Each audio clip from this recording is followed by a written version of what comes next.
Hey guys, welcome back to the Loft. We are super excited to hang out with you today. It's been a little bit, and we're sorry for that, but life kind of got in the way. But we are back and ready to jump in full force.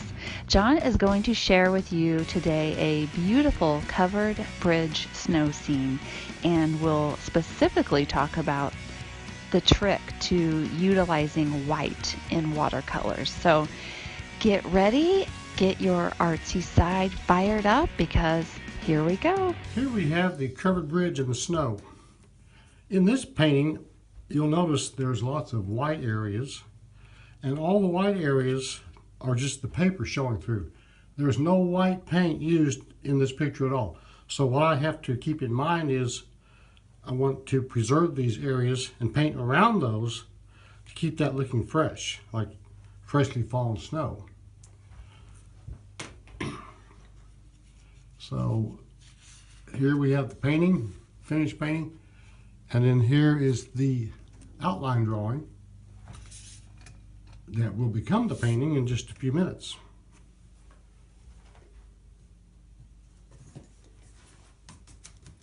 So what I will start with is my large hake brush, flat hake, and I'm going to just put water on the area where the sky is and carefully paint around the snow on the roof of the bridge because I want to keep that area white. And also this tree here, this evergreen, there's snow on it, so I want to paint around it also, and then come back in later and put some shadows on the snow and show a little bit of foliage. So what I'll do first is carefully put in a light phthalo blue in the sky area. Very light, as you can see here.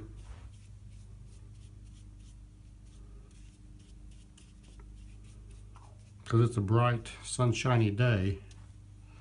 And then before that can dry, I want to come up with a nice color for back in here in the trees, the distant trees. So I'm going to use ultramarine blue and a little bit of burnt sienna. Seems like an odd combination, but actually those two colors work very well together because as they dry they tend to separate, and you can see different shades and colors in that. So I'll very carefully come in there with my, I'm going to also put a little bit of Payne's Gray in that just to knock it down just a little bit. Then I will go ahead and drop that in with my large round brush here. And you see that's beginning to,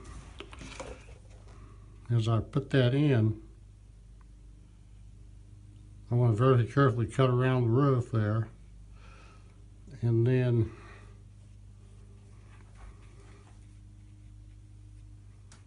also paint around that tree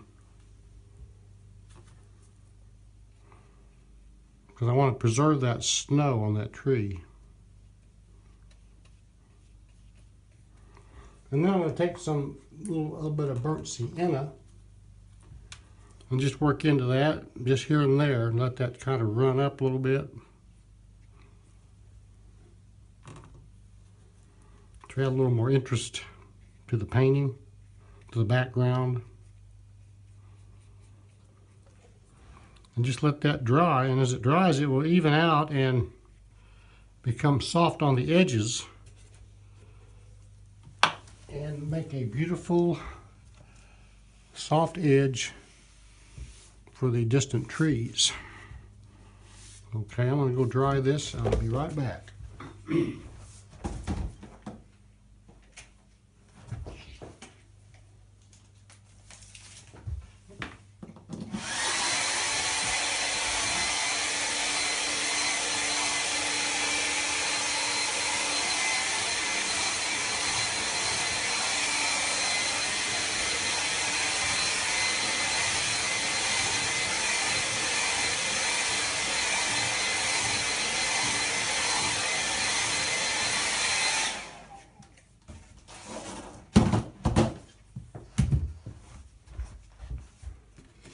And now I'm ready to start painting in the snow area, all the large areas. So with you see the soft shadows in the snow. And so what I'll do first is get that all wet, and then I will go ahead and drop that color in, that kind of a silvery gray, and let it kind of just fan out and soften as it dries. So here again, I'll take my large hake, and I'll wet this entire area down on this side of the river where the snow is. This area right here is in the shadows, as you can see. So there's going to be quite a bit of gray in that.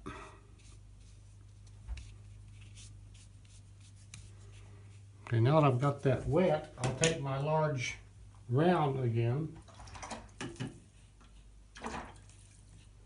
That's a number 6 Miller's Pseudo Squirrel round.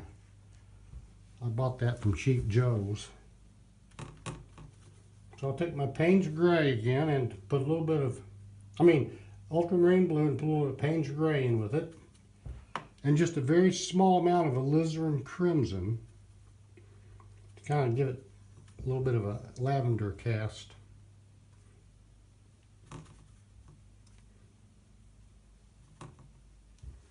And then go ahead and come right in up here and paint that in. Might put a little more alizarin in that. Go ahead and drop the color in. This is in the shadow right here, all this snow that's laying on the trees. But then down in here now, I've got to be careful because there's softer shadows here, like that. So I want those to just dry like you see there. So now I'll go to the other side of the river and get this area wet, just like I did on this side.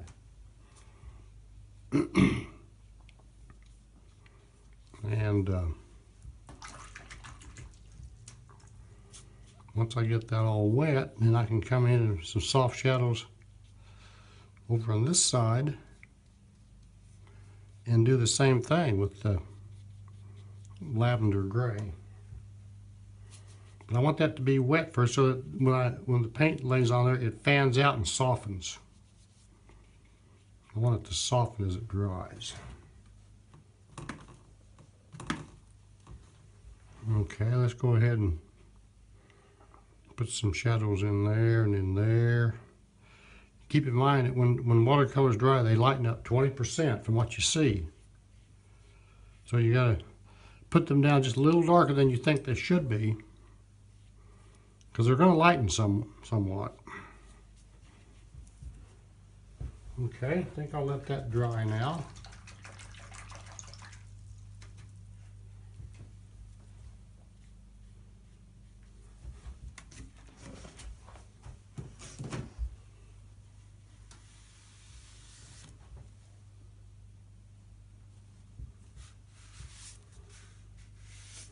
Let me clean up the edges a little bit so I don't get any blooms. Okay. Now it's time to paint the water. I'm going to use phthalo blue, a little bit of burnt sienna to reflect the bridge, and I'm going to mix the phthalo blue with some Payne's Gray and just kind of let the water be, but I'll get that wet first, then I'll put it in and let it kind of soften. Then I'll put some reflections in, some squiggly lines and things like that a little bit later. So I'll go ahead now and get this area wet where the water river is, I should say. Get that all wet down in there like that. Be careful to paint around the snow on the bank because you want to keep that hard edge and white there where the snow is.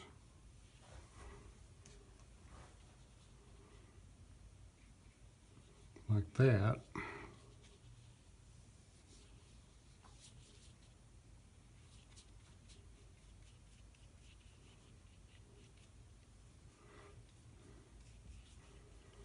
Okay, now I'm going to drop down to a smaller number.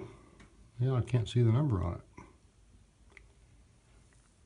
It's a number 2, excuse me. Number 2 pseudo squirrel tail. It's not actual squirrel tail, but it's pseudo. It's has the same action as a squirrel tail, and you get some really nice effects with it. I'm going to mix up my phthalo blue and Payne's gray, and then I'm just going to carefully drop that down in here first. Kind of just let it, put it on, let it kind of run. I'm going to tilt that up a little bit so it'll run up as I go. Kind of give that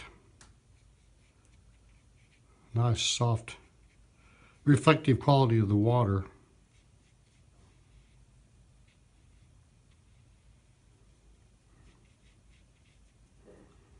Okay, now then I got to be careful. I've got to put that color in for the covered bridge, which will be a burnt sienna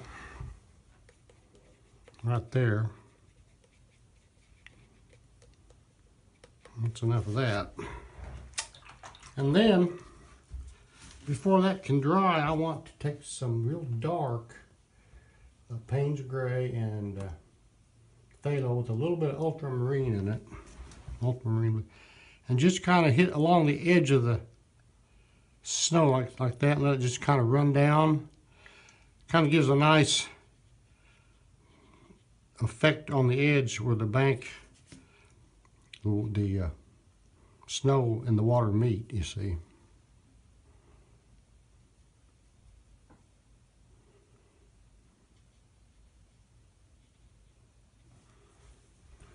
And then right along there, the same thing. See how it runs and just softens as it fans out? Makes a beautiful soft edge. Okay, I'll let that dry now. Before that dries completely is take my handle of this brush here and scrape that just right there to kind of give a light effect right there in the water, just a little bit of a change up to kind of show some ripples in the water. But I use that flat end of that brush to do that.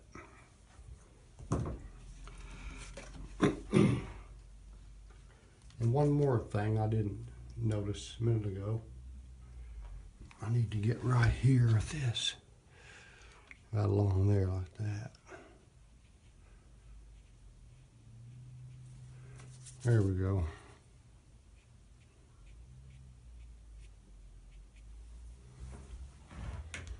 Now I'll go ahead and dry that.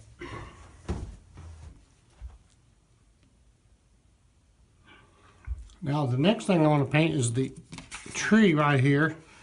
What I must do first is to paint the snow on the tree. I'll paint the snow first, and then I will paint the darker colors in later, the foliage. So what I want to do is get that wet, all the area where the tree is. Then I'll take my ultramarine blue and a little bit of Payne's gray again, and a little bit of alizarin crimson.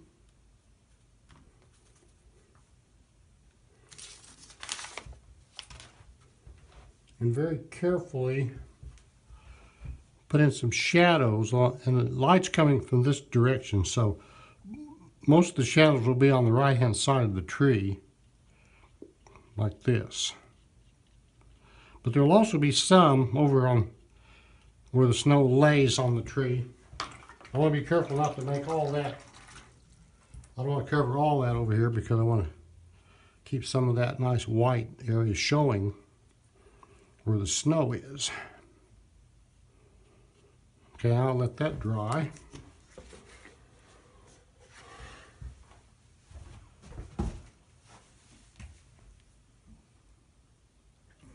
Okay, now then, I think it's time to put some shadows on the roof of the covered bridge, so I'll go ahead and get that wet along here on the snow-covered roof area.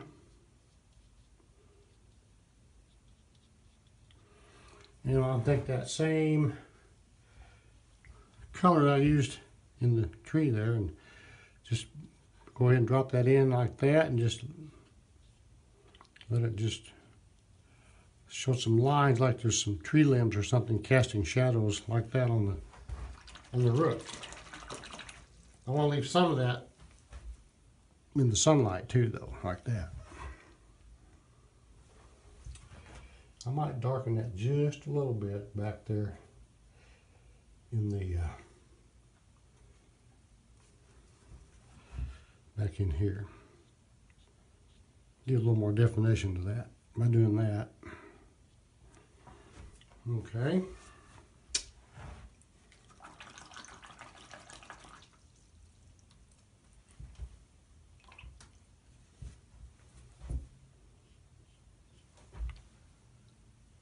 Now then, I think it's time to, oh, I see a dark area right there.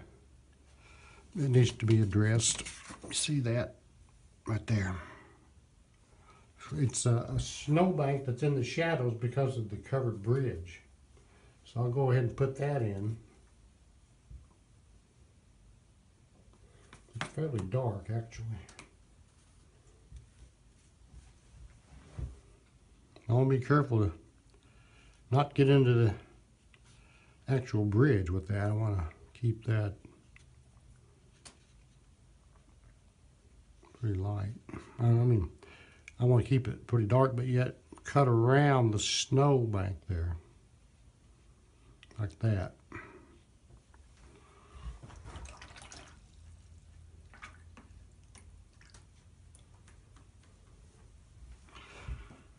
Okay, now I'm going to go ahead and put the color in for the covered bridge. It's kind of a rusty color. It's burnt sienna and cadmium red, and actually it's a little bit of burnt umber mixed in with it. Trying to give it that rusty effect.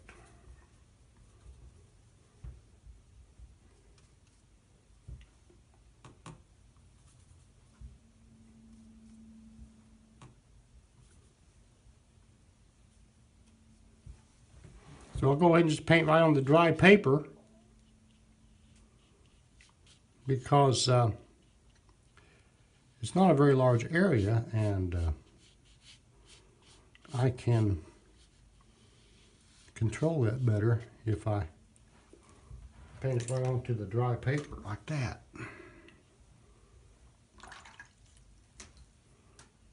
As I move out here, I want it to get lighter because that's more in the sunlight area out in here, see, as it moves to the right.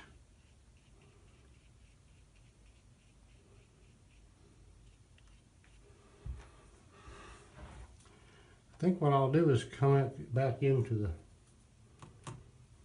darker area and make it just a little bit darker than what I have.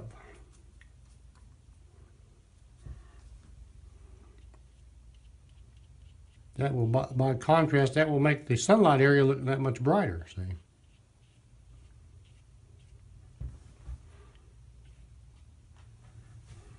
There we go.